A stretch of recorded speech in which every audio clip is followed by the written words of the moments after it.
இந்த சம்மருக்கு எல்லார் வீட்லயும் ஏசி. ஏன்னா பூர்விகால இருக்கு ஈஸி இஎம்ஐல ஏசி. ஏகப்பட்ட வெரைட்டிஸ், எக்கச்சக்க ஆஃபர்ஸ். ஈஸி எக்ஸ்சேஞ்ச்ல லோவஸ்ட் இஎம்ஐல இனி சம்மர்லயும் சில்லா இருக்கலாம். ஏசினாலே பூர்விகா தான்.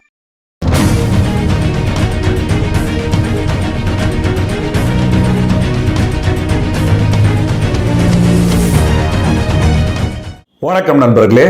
சூரியன் உதிக்கிறதும் மறைகிறதும் எப்படி ஒரு இயல்பான ஒரு விஷயம் தினமும் நடக்குது. இதே மாதிரி இன்னைக்கு பாகிஸ்தான்ல பயங்கரவாத சம்பவங்கள் அப்படின்றது ரொம்ப இயல்பாயிடுச்சு. தினமும் ஏதாவது ஒரு செய்தி அதை பத்தி வந்துகிட்டே இருக்கு. அது மட்டும் இல்லாம இந்த ஆப்கானிஸ்தான்ல தாலிபான்கள் வந்த பிறகு இது இன்னும் அதிகரிச்சிருக்கு அப்படின்னு தான் நமக்கு தெரியுது. ட்ரம்ப் அவர்கள் பாகிஸ்தானை பாராட்டி முழுசா ஒரு நாள் கூட முடியல, அதுக்குள்ள இன்னொரு சம்பவம் நடந்திருக்கு. இன்னைக்கு மிகப்பெரிய ஒரு சம்பவம் நடந்திருக்கு. அது ஒரு ராணுவ ஒரு முகாமியை டார்கெட் பண்ற மாதிரியான சம்பவங்கள் நடந்திருக்கு. இதை பத்தின ஒரு டீட்டெயிலான ஒரு ரிப்போர்ட் தான். இதுக்கு பின்னாடி என்னென்ன விஷயங்கள் இருக்கு அப்படின்ற ஒரு செய்திகளும் நான் உங்களுக்கு சொல்ல போறேன். இது மட்டும் இல்ல, கூடுதலா இன்னும் நிறைய தகவல் பார்க்க போறோம் இந்த வீடியோல. முடிஞ்ச அளவுக்கு ஸ்கிப் பண்ணாம வீடியோவை முழுசா பாருங்க, அப்பதான் உங்களுக்கும் புரியும். நண்பர்கள் சேனல் புதுசா வந்தீங்கன்னா சப்ஸ்கிரைப் பண்ணி உங்களோட ஆதரவுகளை கொடுங்க. ஸோ நம்ம ஃபர்ஸ்ட் பார்க்க போற விஷயம் என்ன அப்படின்னு பாத்தீங்கன்னா, நம்மளோட வாத்தி ஜெய்சங்கர் அவர்கள் தரமான சம்பவம் மறுபடியும் பண்ணியிருக்காரு. லண்டன்ல வச்சு பண்ணியிருக்காரு. இப்ப லண்டனுக்கு அவர் போயிருக்காரு. அங்க ஒரு முக்கியமான சர்வதேச லெவல்ல இருக்கிற ஒரு திங்க் டேங்க் ரிசர்ச் அசோசியேஷன்ல அவர் பேசியிருக்காரு. சர்வதேச லெவல்ல நிறைய ஊடகங்கள் அங்க இருந்தாங்க. அதுல அவர் பேச்சுவார்த்தைகள் நடத்தும் போது ஒரு சீனியர் ஜேர்னலிஸ்ட், ரொம்ப வயசான ஒரு பாகிஸ்தான் ஜேர்னலிஸ்ட் ஒரு கேள்வியை அவரை பார்த்து வைக்கிறாங்க. ஜெய்சங்கர் அவர்களை பார்த்து வைக்கிறாங்க. இந்த மாதிரி காஷ்மீர்ல இவ்வளவு ராணுவத்தை குவிச்சிருக்கீங்க, மக்கள் துன்பத்துல இருக்காங்க, இவ்வளவு பிரச்சனைகள் பண்றீங்க, என்னைக்கு காஷ்மீர் பிரச்சனைகளை நீங்க தீர்வு கொண்டு வருவீங்க, முழுமையா தீர்வு கொண்டு வருவீங்க, எப்ப பாகிஸ்தானோட பேச்சுவார்த்தை நடத்த போறீங்க அப்படின்னு ஒரு கேள்வி கேட்டிருக்காரு. சோ இதுக்கு யாரை பார்த்து கேட்கறது தெரியாம கேட்டிருக்காரு இவரு. சோ இதுக்கு நம்மளோட ஜெய்சங்கர் அவர்கள் என்ன பதில் சொன்னாங்கன்னா, ஆர்டிகல் 370 ரிமூவ் பண்ண பிறகு பொருளாதார ரீதியான ஒரு முன்னேற்றம் ஏற்பட்டிருக்கு மக்களுக்கு. அதுவும் அதிகமான வாக்காளர்கள் வந்திருக்காங்க வாக்கு செலுத்துறதுக்கு. இதெல்லாம் விட இன்னும் நிறைய விஷயங்கள் மாற்றம் ஏற்பட்டிருக்கு ஜம்மு காஷ்மீர்ல. நீங்க சொல்றபடி பிரச்சனைகளை முழுமையா தீர்வு பார்க்கணும் அப்படின்னா, எப்ப இந்த பாகிஸ்தான் திருடின காஷ்மீரை திருப்பி கொடுக்குறாங்களோ அப்ப பிரச்சனை கண்டிப்பா முழுசா தீர்வு பார்த்துரும், கவலைப்படாதீங்க, நான் அதுக்கு அஷூரன்ஸ் கொடுக்குறேன் அப்படின்னு அவரை பார்த்தே இவர் இந்த பதில சொல்லியிருக்காரு. அங்க எல்லாரும் ஆரவாரமா கைத்தட்டவே ஆரம்பிச்சுட்டாங்க. சோ அந்த அளவுக்கு இருந்தது அவரோட பதில். சோ இந்த மாதிரி சம்பவம் பண்றதுல நம்மளோட வாத்தி ஜெய்சங்கர் அவர்களை அடிச்சுக்க முடியாதான் மறுபடியும் ப்ரூவ் பண்ணியிருக்காரு. இருந்தாலும் அவர் அங்க லண்டன்ல இறங்கின உடனே இன்னொரு ஒரு நெகட்டிவான ஒரு விஷயமும் நடந்ததுங்க. அதாவது காலிஸ்தான் பிரிவினைவாதிகள் என்ன பண்ணிருக்காங்க, அங்க இருந்து கோஷம் போட்டிருக்காங்க. நம்மளோட ஆபீஸ்குள்ள, இந்தியன் ஆபீஸ்குள்ள அவர் உள்ள போறாரு. உள்ள போகும்போதே அங்க கோஷம் போடுறாங்க. அங்க கோஷம் போட்டா, காலிஸ்தான் கோஷம் போட்டுட்டு போலீஸ் யாரும் இல்ல, அமைதியா இருக்கு. நம்மளோட ஃபாரின் மினிஸ்டர் ஜெய்சங்கர் அவர்கள் நம்மளோட இந்தியன் டெலிகேட்ஸ் வரவேற்கிறாங்க. சோ இந்த மாதிரி பிரிட்டன் போலீஸ் இதை பத்தி எதுவும் கண்டுக்காம இப்படி இருக்கிறது உண்மையாலே ஏத்துக்கவே முடியாது. இப்ப இந்த ட்ரம்ப் அவர்கள் வந்த பிறகு அமெரிக்காலையும் அதே மாதிரி கனடாலையும் ஓரளவுக்கு இந்த காலிஸ்தான் குரூப் எல்லாம் வாயடைக்க வச்சிருக்காங்க இந்தியா டிப்ளமேட்டிக்கலா. சோ மறுபடியும் இந்த யூகே ஆபரேஷன் தொடங்கணுமோ அப்படின்னு தான் நமக்கு தோணுது. இருந்தாலும் ஒரே ஒரு எம்பி, யூகேவை சேர்ந்த ஒரு எம்பி அவங்களோட பார்லிமெண்ட்ல இன்னைக்கு அவர் இறங்கும் போதே அவர் ஒரு விஷயத்த சொல்லியிருக்காரு.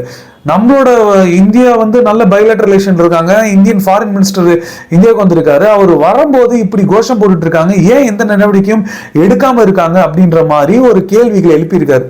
மானஸ்தான் கரெக்டான ஒரு கேள்விகளை அட்லீஸ்ட் இவராக சொல்லியிருக்காரு அப்படின்னு நமக்கு தோணுச்சு இந்த செய்தி படிக்கும் போதே. ஸோ கண்டிப்பா இந்தியா இந்த யூகே விஷயத்துல, இந்த காலிஸ்தான் விஷயங்கள்ல கனடாவை விட ரொம்ப மோசமா இருக்காங்க, கண்டுக்காம. ஸோ இந்தியா இதுலயும் ஒரு முக்கியமான கவனம் செலுத்தணும் அப்படின்ற ஒரு எண்ணம் எனக்கு இருக்கு. ஸோ உங்களுக்கு என்ன கருத்துக்கள் இருந்தாலும் தாராளமா கீழே கமெண்ட்டை சொல்லுங்க, நானும் தெரிஞ்சுக்கிறேன் நீங்க எந்த மாதிரியான விஷயங்கள் யோசிக்கிறீங்க அப்படின்னு. ஸோ இதை நான் முதல்ல சொல்லணும்னு நினைச்சேன். இது தொடர்ந்து அடுத்து நம்ம பார்க்க போற இன்னொரு முக்கியமான விஷயம் என்ன அப்படின்னு பாத்தீங்கன்னா, ஒரு கார்ல, 2 கார்ல வெடிமருந்துகளோட கரெக்டா பன்னு டிஸ்ட்ரிக்ட்ல கண்டெய்ன்மெண்ட் ஜோன், அதாவது ராணுவ முகாம்ல, இது கரெக்டா ஒரு வருஷத்துக்கு முன்னாடி இந்த முகாம்ல ஏற்கனவே பயங்கரவாத தாக்குதல் நடந்தது.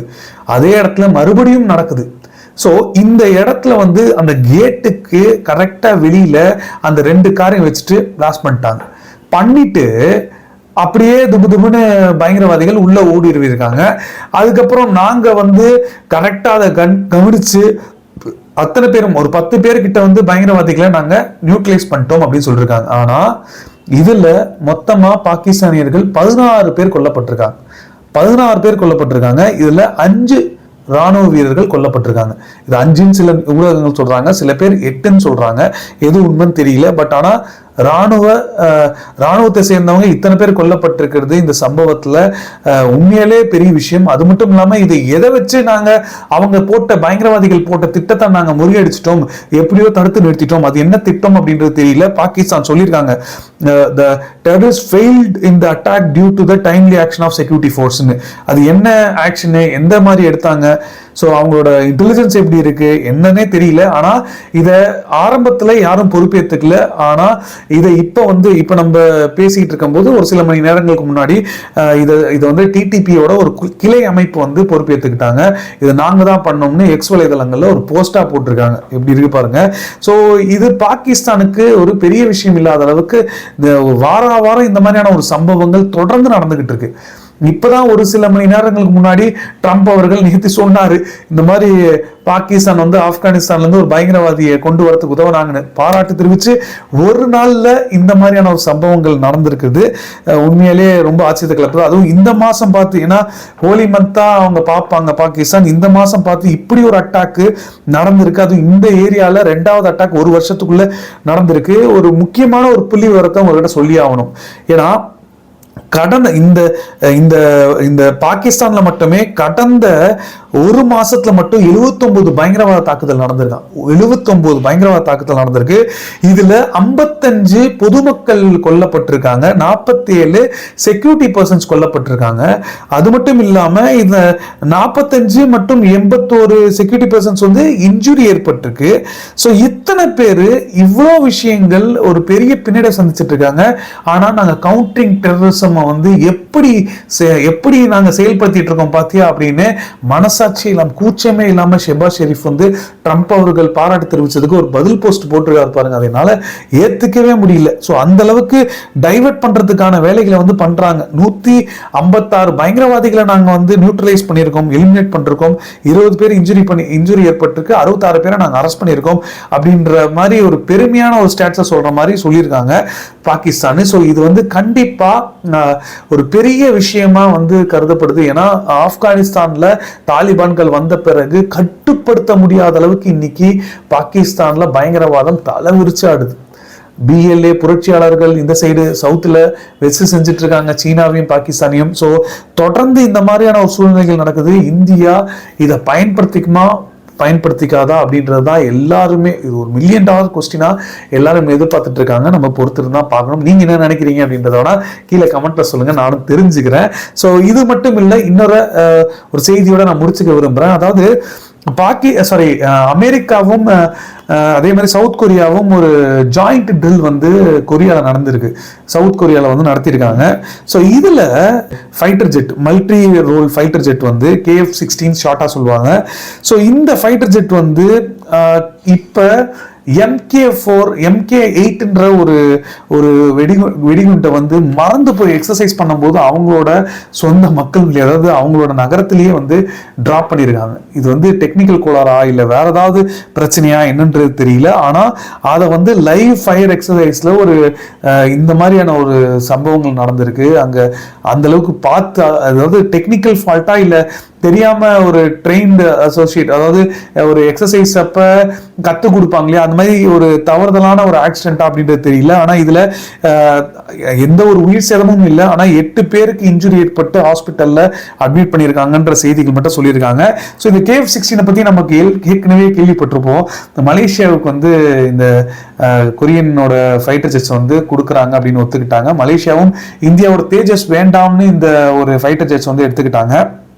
ஆனா இந்தியா நல்ல ஒரு கோரிக்கை, அதாவது நல்ல ஒரு அக்ரிமெண்ட் போட்டாங்க, டீல் போட்டாங்க. நீங்க எங்க கிட்ட நீங்க இவ்வளவு வாங்குனீங்கன்னா நாங்க உங்ககிட்ட இருந்து பாமாயில் இவ்வளவு வாங்குவோம் அப்படின்னு சொன்னாங்க. இது மட்டும் இல்ல, உங்களுக்கு சுக்காய் ரக போர் விமானங்களை சர்வீஸ் பண்றதுக்கும் கரெக்டான ஒரு டயத்துல மெயின்டைன் பண்றதுக்கும் எல்லாத்துக்கும் நாங்க இதோட இந்த ஒப்பந்தங்களோட போட்டுக்கலாம் அப்படின்றது சொன்னாங்க. ஆனா எதுவுமே கேட்டுக்காத மலேசியாவோட ராணுவம் அரசியல் ரீதியாக ஏதோ ஒரு மாற்றம் ஏற்பட்டிருக்கு, ஏதோ கரப்ஷன் ஏற்பட்டிருக்கு அப்படின்னு கூட அதுக்கப்புறம் செய்தி வந்தது. ஸோ அதனால தேஜஸ் இன்னைக்கு எடுத்துக்கல. இன்னைக்கு பாருங்க, 14 வருஷம் இல்லாத அளவுக்கு பாமாயில இம்போர்ட் பண்ணிட்டு இருப்பாங்க. இந்தியா வந்து அதிகமா பாமாயில் இம்போர்ட் பண்ணிட்டு இருக்காங்க. ஸோ அவங்களோட இந்த இண்டஸ்ட்ரிக்கு எல்லாத்துக்குமே பாமாயில் யூஸ் பண்றாங்க. நல்லதோ கெட்டதோ இன்னைக்கு மக்களும் கொஞ்சம் உணர்ந்திருக்காங்க அது வந்து பாமாயில் வந்து கெடுதல் அப்படின்னு. என்னமோ தெரியல, 14 வருஷம் இல்லாத அளவுக்கு இன்னைக்கு பாமாயிலோட இம்போர்ட் வந்து இந்தியா குறைச்சிருக்காங்க. மலேசியா தான் 25% வந்து பாமாயில் நமக்கு வந்து கொடுத்துருக்காங்க. அதே மாதிரி இந்தோனேஷியா, மலேசியா, அதுக்கப்புறம் வியட்நாம் சொல்ற நிறைய நாடுகள் வந்து இந்தியாவுக்கு பாமாயில் கொடுத்துருந்தாங்க. ஸோ இதுல வந்து 25% மலேசியா கொடுத்துருந்தாங்க. இன்னைக்கு வந்து அது முழுமையா குறைஞ்சிருக்குன்னு சொல்லிருக்காங்க. ஸோ இதுக்கான காரணம் என்ன சொல்றாங்கன்னா, எக்ஸ்பர்ட்ஸ் வந்து சீப்பரா கிடைக்கிற சோயா ஆயில வந்து யூஸ் பண்றாங்க. அதை விட மார்க்கெட்ல சீப்பரா கிடைக்குது, அதனால சோயா ஆயில் யூஸ் பண்றாங்க. அது மட்டும் இல்லாம இந்தியா வந்து இன்வெஸ்ட்மெண்ட் வந்து பண்ணியிருக்காங்க. அரசாங்கம் வந்து பாமாயில் அக்ரிகல்ச்சர்ல வந்து, அதாவது பாமாயில வந்து இங்க கொண்டு வரணும், நம்மளே எக்ஸ்போர்ட் பண்ணுவோமே அப்படின்றதுக்காக நிறைய முதலீடுகள் வந்து பண்ணியிருக்காங்க. அது வந்து பே ஆஃப் பண்ண ஆரம்பிச்சிச்சு. டொமஸ்டிக் டிமாண்டுக்கு இன்னைக்கு தேவைக்கு ஏற்ற மாதிரி அது வந்து இன்னைக்கு நமக்கு வந்து யூஸ் ஆக ஆரம்பிச்சிச்சு அப்படின்னு சொல்றாங்க. அது மட்டும் இல்லாம இப்போதைக்கு நான் ஏற்கனவே சொன்ன மாதிரி இந்தியா வந்து சில பேருக்கு அவேர்னஸ் ஏற்பட்டு அதை யூசேஜை ஸ்டாப் பண்ணியிருக்காங்க அப்படின்ற மாதிரியான விஷயங்களும் சொல்றாங்க. ஆனா எது எப்படி இருந்தாலும் 14 இயர்ஸ் இல்லாத அளவுக்கு பாமாயில் இம்போர்ட்டை இந்தியா குறைச்சிருக்கிறது அப்படின்றது ரொம்ப பெரிய விஷயம். ஆனா இந்த ஆசிய நாடுகள் 10 நாடுகளை இந்தியாவோட இன்ஃப்ளூயன்ஸ் இருக்கணும், இந்தியா வந்து ரொம்ப ஸ்ட்ராங்கா வந்து அங்க அவங்களோட கண்ட்ரோல் வச்சிருக்கணும்னு நினைக்கிறதுக்காக இந்த பாமாயில் எக்ஸ்போர்ட்டை கம்மி பண்ணாங்க அப்படின்னா அந்த இன்ஃப்ளூயன்ஸ் வந்து இழந்துருவாங்க. ஸோ அது எப்படி அப்படின்றத நம்ம பொறுத்து தான் பார்க்கணும். இருந்தாலும் நமக்கு மலேசியா பாமாயில் டீல் போட்டிருந்தாங்க, இல்ல மற்ற விஷயங்கள் போட்டிருந்தாங்க அப்படின்னா அது வந்து நல்லதா அமைஞ்சிருக்கும். இந்த சவுத் கொரியன் ஏர்கிராஃப்ட் இன்சிடென்ட்டை பத்தி பார்க்கும் போதே இந்த செய்தியும் நம்ம கண்ணில் பட்டது. அதனால நான் உங்களுக்கு இதை சொல்லணும்னு நினைச்சேன். ஸோ உங்களோட கருத்துக்கள் இதை பத்தியும் எதுவா இருந்தாலும் தாராளமா கீழே கமெண்ட்ல சொல்லுங்க, நானும் தெரிஞ்சுக்கிறேன். ஸோ இதோட நம்ம இந்த வீடியோ நிறைவு செஞ்சுப்போம். நீங்க டைரக்டா நான் மெசேஜ் பண்ணா இன்ஸ்டாகிராம் லிங்க் வந்து டிஸ்கிரிப்ஷன்ல கொடுத்துருக்கேன். கண்டிப்பா நான் உங்க மெசேஜுக்கு நான் ரிப்ளை பண்றேன். ஸோ கடைசி வரைக்கும் இந்த வீடியோ பார்த்தமைக்கு ரொம்ப ரொம்ப நன்றி. ஜெயந்த், பாய்.